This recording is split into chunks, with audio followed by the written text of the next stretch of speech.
Andriamanitra hoe anaraka anao na dia lalan-tsarotra azy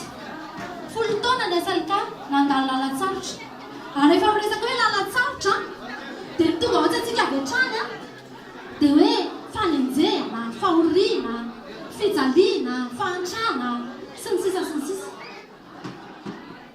fa na mivavaka tsika na tsy mivavaka dia misy foana ny falenjena, misy foana ny fahantrana, misy foana ny fahoriana fa tsy hoe rehefa on Jesosy ihany akory no misy amin'ny rehetra rehetra fa ny lalan-tsarotra amin'izao andro faran'izao ny avy amin'ny malala ny lalan-tsarotra sy ny ady sarotra dia ny avy amin'ny fakapanahy satria be loatra ny fakapanahy efa be loatra ny zavatra misintona ny olona tsy hivavaka be loatra misintona ny olona tsy akatohan'Andriamanitra tsy tobika any amin'i Jesosy izany ny tena lalan-tsarotra amin'izao andro faran'izao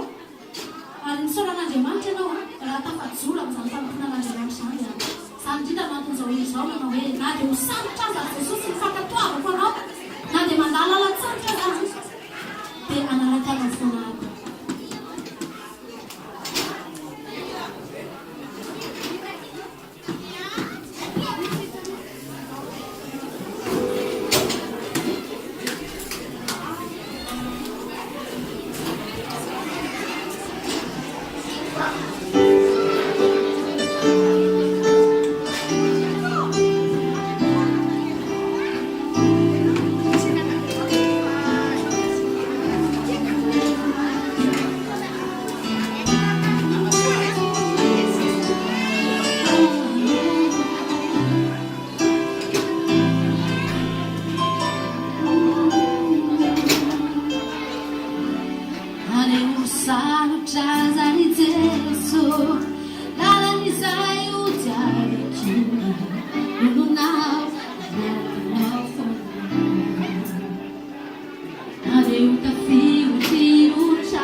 Oh